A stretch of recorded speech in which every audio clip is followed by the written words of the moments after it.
Hello friends, continuing from the last class, we were looking at the prepositions of time.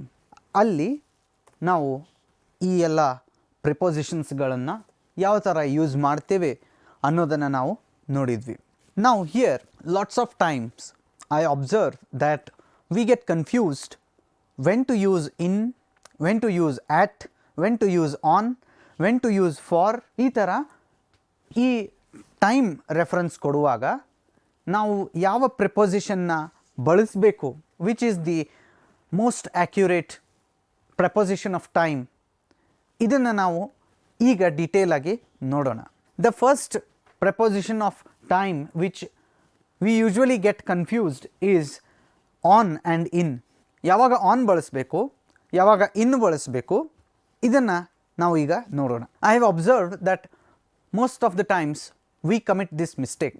We write the sentence like I was born in 2nd October 1992. So look at this sentence, it has a mistake. We get confused whether to use on if the date is given or to use in. Now let me give a clarification here. We use in ಯಾವಾಗ ಬಳಸ್ತೇವೆ ಅಂತಂದರೆ ತಿಂಗಳು, ವರ್ಷ, ವಾರ, 10 ವರ್ಷದ ಅವಧಿ, ದಶಕ ಅಂತೇವೆ, ಅಥವಾ ಸೆಂಚುರಿ, ಈ ಸಮಯದ ಒಳಗಡೆ ಅಂತ ಹೇಳುವಾಗ we usually use the preposition ಇನ್.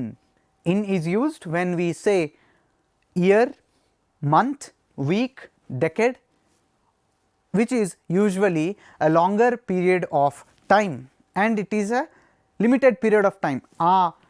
ಇಲ್ಲಿಂದ ಇಲ್ಲಿ ಒಂದು ಸಮಯ, for example from January 1 to January 31st it is the month of January. ಈ ತಿಂಗಳಲ್ಲಿ ಯಾವುದೇ ಒಂದು ದಿನ ನಾವು ಹೇಳಬೇಕಾದ್ರೆ when we don't know the specific date we say January.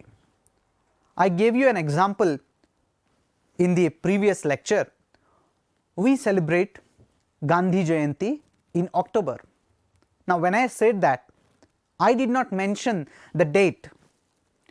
2nd October anta nanu helididre I should have used the preposition on 2nd October. Here we should know this clear cut distinction between in and on. ತಿಂಗಳು ಬರೆ ಹೇಳುವಾಗ ಅಥವಾ ವರ್ಷ ಹೇಳುವಾಗ most of the times I have seen people making this mistake. When we ask what is your date of birth, they usually tell the year, and when they tell the year they use a wrong preposition. Instead of in they use I was born on 1995, I was born on 2000. This is a mistake.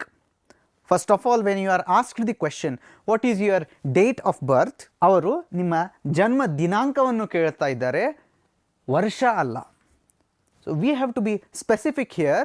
When they ask the date, we should say on. When they ask year, we should say in. For example, I was born in 1992 in the month of October. ಇದೇ ಥರ in January we celebrate National Youth Day. When do we celebrate National Youth Day? We celebrate it on 12th January every year.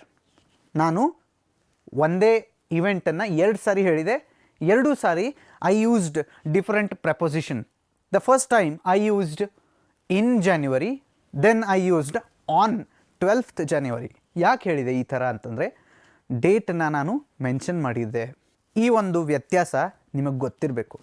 Weak ಹೇಳುವಾಗ ಮೊದಲನೇ ವಾರದಲ್ಲಿ, 2ನೇ ವಾರದಲ್ಲಿ, ಈಗ simple ನೀವು ಕನ್ನಡದೊಳಗೆ ಅದನ್ನು ಟ್ರಾನ್ಸ್ಲೇಟ್ ಮಾಡಿ ನೀವು ಯಾವಾಗ ಹುಟ್ಟಿದ್ದೀರಿ, ನಾನು ಜನವರಿ ತಿಂಗಳಲ್ಲಿ ಹುಟ್ಟಿದೆ, ಇದು ಕರೆಕ್ಟು. ನಾನು ಜನವರಿ ತಿಂಗಳದ ಮೇಲೆ ಹುಟ್ಟಿದೆ, ಇದು correct. So when you say on, it is on a particular day, ಆ ದಿನದ ಮೇಲೆ, ಆ ದಿನ ಅಂತ ಹೇಳ್ತೇವಲ್ಲ, ಆವಾಗ we use on. So the clear distinction is this: when you say in, you are referring to the year, to the month, to the week and the quite a longer period of time such as century or a decade.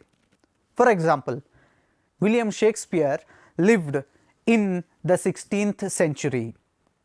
16ನೇ ಶತಮಾನದಲ್ಲಿ. ದಲ್ಲಿ ಮತ್ತು ರಂದು ಇದು difference. On ಅಂದರೆ ದಲ್ಲಿ ಸಪ್ತಮಿ ವಿಭಕ್ತಿ. Okay, and ರಂದು ಈ ದಿನದಂದು, that is on. He came within an hour. I will come there in 2 days. ಅಂದರೆ ಇನ್ನು 2 ದಿನದಲ್ಲಿ ಯಾವಾಗಾದರೂ ನಾನು ಬರ್ಬೋದು. ಅಲ್ಲಿ ಸ್ಪೆಸಿಫಿಕ್ ಟೈಮ್ ಇಲ್ಲ, ಸರಿನಾ? ಇವತ್ತೇ ಬರ್ತೀನಿ ಅಥವಾ ನಾಳೆನೇ ಬರ್ತೀನಿ ಅಂತ there is no guarantee. But I will come in 2 days. ಮುಂದಿನ 2 ದಿನದಲ್ಲಿ ನಾನು ಯಾವಾಗಾದರೂ ಬರಬಹುದು. ಆ 2 ದಿನದ ಅವಧಿ ಇದೆಯಲ್ಲ, it is a fixed limit of time. ಅದರಲ್ಲಿ ನಾನು ಯಾವಾಗಲಾದರೂ ಬರ್ಬೋದು. ಈ ಥರ ಇದ್ದಾಗ we use in. Corona virus pandemic became very horrible in 2020. This is a current example.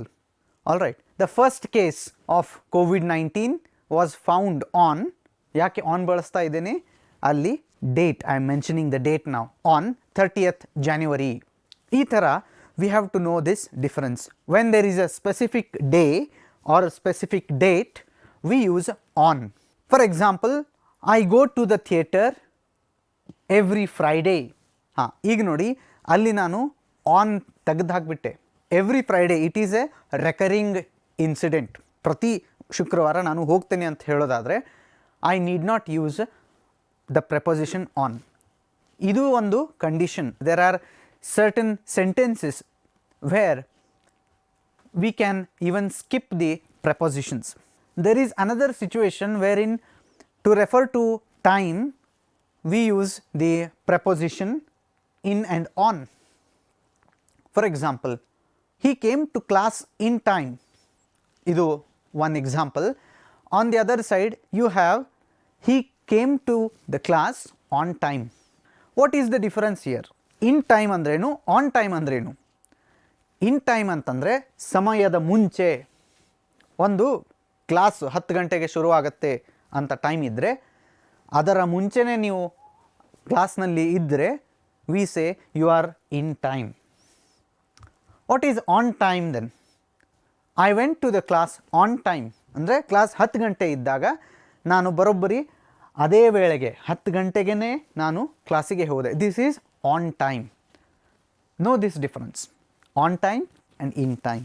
Now there is another common mistake that we commit, and often this word is confusing, that is at. Now remember, I told you that there is no hard and fast rule that only these prepositions should be used while mentioning the time. Those can also be used to mention the place. At na ನಾವು location ತೋರಿಸಲಿಕ್ಕೂ ಕೂಡ ಬಳಸ್ಬೋದು. But here let us now discuss how it is used while mentioning the time. At ಅಂತ ನಾವು ಬಳಸೋದಾದರೆ ಇಲ್ಲಿ ನೋಡಿ, at the exact moment. at ಅಂತ ಬಳಸಬೇಕಾದ್ರೆ ನಮಗೆ ಆ ಒಂದು ನಿರ್ದಿಷ್ಟವಾದ ಕ್ಷಣ ಗೊತ್ತಿರಬೇಕಾಗ್ತದೆ. Now these are the examples before you. At 2 o'clock, at midnight, at sunset hour, at the appointed time. ಅಂದರೆ ನಮಗೆ ಗೊತ್ತಿರ್ತದೆ ಕ್ಲಾಸ್ ಎಷ್ಟೊತ್ತಿಗೆ ಶುರು ಆಗುತ್ತೆ. What time the class begins? The class begins at 10 o'clock. ಅದು fixed, there is no difference. The class begins at 10 o'clock. 10 ಗಂಟೆ sharp class ಶುರು ಆಗುತ್ತದೆ. At. India got its freedom at the midnight hour. At the midnight hour ಅಂದರೆ ಅದು fixed time. ಇಲ್ಲಿಂದ ಇಲ್ಲಿಯವರೆಗೆ ಯಾವುದೇ ಒಂದು ಗಳಿಗೆ ಅಲ್ಲ. At the midnight hour ಅಂತಂದರೆ ಪರ್ಟಿಕ್ಯುಲರ್ಲಿ ರಾತ್ರಿಯ 12 ಗಂಟೆಗೆ ಮಾತ್ರ. ಸುಮಾರು 12 ಗಂಟೆಗೆ ಅಂತಲೂ ಹೇಳಿಕ್ಕೆ ಬರೋದಿಲ್ಲ, ಎಕ್ಸಾಕ್ಟ್ಲಿ ಕರೆಕ್ಟಾಗಿ 12 ಗಂಟೆಗೆ. At the midnight. Take photographs at the sunset hour. Photography ಮಾಡೋರಿಗೆ ಕೆಲವೊಂದು ಟಿಪ್ಸ್ ಕೊಡ್ತಿರ್ತಾರೆ, ಅದರಲ್ಲಿ ನೋಡಬೇಕು. They call sunset hour as the golden hour. ಅವ್ರು ಹೇಳ್ತಾರೆ, for good photography you need to capture photos at the sunset hour.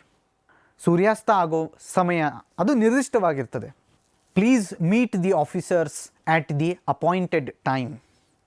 Appointed time ಅಂತಂದರೆ ಮೊದಲು ಯಾರೋ ಟೈಮ್ ಕೊಟ್ಟಿರ್ತಾರೆ, ಅಷ್ಟೊತ್ತಿಗೆ ನೀವು ಕರೆಕ್ಟಾಗಿ ಹೋಗಬೇಕಾಗಿದೆ. In such situations you use the preposition at. So time ಹೇಳುವಾಗ ಕರೆಕ್ಟಾಗಿ ನೀವು 2 ಗಂಟೆ 10 ನಿಮಿಷನೋ 2 ಗಂಟೆ 15 ನಿಮಿಷನೋ whatever the time is scheduled, when you are talking about that you should use the preposition at. Hope it is clear to you. The next preposition of time that we will discuss here is for. When do we use for? ನಾನು ಆಗಲೇ ಹೇಳಿದೆ, for we use this preposition even when we are doing something good for our friends. I did some work for my friend. All right. For ಅನ್ನು ಆ ರಿಲೇಷನ್ನಲ್ಲಿಯೂ ಕೂಡ ಬಳಸಬಹುದು. for ಅನ್ನು specific time span ಹೇಳಲಿಕ್ಕೆ, any process that has happened, when you are telling the specific time span of a particular activity, we use for. The examples: for 2 days. Okay, idu how to use this in sentences. He was hospitalized for 2 days. 2 ದಿನಗಳವರೆಗೆ ಹಾಸ್ಪಿಟಲ್ನಲ್ಲಿ ಇದ್ದ. He has been writing poetry for the last 10 years. Then the Britishers ruled us for 200 years. ನಾವು ಒಂದು ಗಮನ ಕೊಡಬೇಕು, ಏನಂತಂದರೆ for 2 days ಅಂತ ಹೇಳುವಾಗ ಅಥವಾ ಫಾರ್ ಲಾಸ್ಟ್ 10 years ಅಂತ ಹೇಳುವಾಗ ನಿರ್ದಿಷ್ಟ ಸಮಯ, ಎಲ್ಲಿಗೆ ಆ 10 ವರ್ಷದ ಬಿಗಿನಿಂಗ್ ಇದೆ, ಎಲ್ಲಿಗೆ ಆ 10 ವರ್ಷಗಳ ಎಂಡ್ ಇದೆ, ಅಥವಾ ಯಾವ 2 ದಿನಗಳು, for the last 2 days or for 2 days he was hospitalised ಅಂತ ಹೇಳುವಾಗ ಈ ಸೆಂಟೆನ್ಸ್ನಲ್ಲಿ we don't say the specific date, ಯಾವ ಎಕ್ಸಾಕ್ಟ್ಲಿ 2 ದಿನಗಳು ಅಂತ ಹೇಳೋದಿಲ್ಲ. ಇಂಥ ಸಮಯದಲ್ಲಿ ಮಾತ್ರ we use the preposition for. ಹಾಗಾದರೆ ವೆನ್ ಟು ಯೂಸ್ ಫ್ರಮ್? ನಿರ್ದಿಷ್ಟ ಸಮಯ ಗೊತ್ತಿದ್ದಾಗ ಬಿಗಿನಿಂಗ್ ಮತ್ತು ಎಂಡ್ ನಮಗೆ ಗೊತ್ತಿರ್ತದೆ. ಇಲ್ಲಿಂದ ಈ ದಿನದಿಂದ ಈ ದಿನದವರೆಗೆ, ಈ ಅವಧಿಯಿಂದ ಈ ಅವಧಿಯವರೆಗೆ, ಮುಂಜಾನೆ 10 ಗಂಟೆಯಿಂದ ಸಂಜೆ 5ರವರೆಗೆ, ಈ ಥರ times beginning of the event, beginning of the particular action. If we know that exact hour of time, then we use from. Usually from is later added with to also. Okay, the drama show went on from 12 to 3 p.m. ಅಂದರೆ ಇಲ್ಲಿಂದ ಇಲ್ಲಿಯವರೆಗೆ. From the morning till evening I do my work. Sun blazes from the time of sunrise to sunset. ನಿರ್ದಿಷ್ಟವಾದ beginning ಮತ್ತು end ಇದ್ದಾಗ we use from. ನಿರ್ದಿಷ್ಟವಾದ beginning ಮತ್ತು end ಇಲ್ಲ, ಆದರೆ ಎಷ್ಟು ಸ್ಪ್ಯಾನ್ ಇದೆ, ಎಷ್ಟು ಸಮಯದವರೆಗೆ ಒಂದು ಪ್ರಕ್ರಿಯೆ ಆಯಿತು, if we know the duration then we use for. All right. The next important preposition of time is since. This usually represents a longer span of time when the beginning moment is exactly known and the event is not yet over. Okay, ಒಂದು ಯಾವುದೋ ಕೆಲಸ ಶುರುವಾಗಿದೆ, ಅದಿನ್ನೂ ಮುಗ್ದಿಲ್ಲ. Let us take examples of institutions. Okay, ಯಾವುದೋ ಒಂದು college 1917ರಲ್ಲಿ ಇಸ್ಟಾಬ್ಲಿಷ್ ಆಯಿತು, ಅಲ್ಲಿಂದ ಇಲ್ಲಿಯವರೆಗೆ ಅದು ವರ್ಕ್ ಮಾಡ್ತಾ ಇದೆ. The college is still in function. ಯಾವುದೋ ಒಂದು ಪ್ರೊಸೆಸ್, ಯಾವುದೋ ಒಂದು ನಿರ್ದಿಷ್ಟ ದಿನದಂದು. ಸೊ ಇಲ್ಲಿ ನಿರ್ದಿಷ್ಟ ದಿನ, ನಿರ್ದಿಷ್ಟ ತಾರೀಖು, if we know it then we use since. But the condition is that the work should not be over yet. ಆ ಪ್ರೊಸೆಸ್ ಮುಗ್ದಿರಬಾರ್ದು. ಇಂಥ ಸಿಚುವೇಷನಲ್ಲಿ ನಾವು ಸಿನ್ಸ್ ಅಂತ ಬಳಸ್ತೇವೆ. For example, India is independent since 1947. We got our independence in 1947, and from that moment even to this day, even to this moment, we are politically independent nation.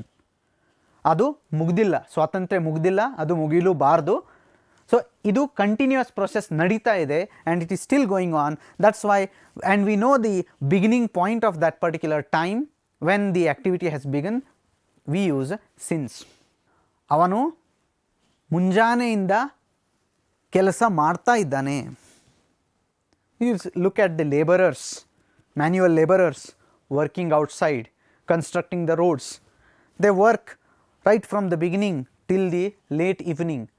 You see them working in the evening time and you say, this man is working since morning 9 o'clock. I hope you got this difference between from and since. From ಇದ್ದಾಗ from ಮತ್ತು to ಇರಬೇಕು. for ಮತ್ತು since this is a little complicated. ಯಾವಾಗ for ಬಳಸಬೇಕು, ಯಾವಾಗ since ಬಳಸಬೇಕು. Since we use it when we know the beginning time of a particular event exactly. For example, I have not met my friend since last Tuesday. Here Tuesday is a particular day and I know that I have not seen my friend from that particular time even to this time now. So that waiting period is a long time and it is still continuing. I have not met my friend since last Tuesday. ಈ ಥರ ನಾವು since ಅನ್ನೋ ಒಂದು preposition ಅನ್ನು ಬಳಸ್ತೇವೆ. Thank you so much.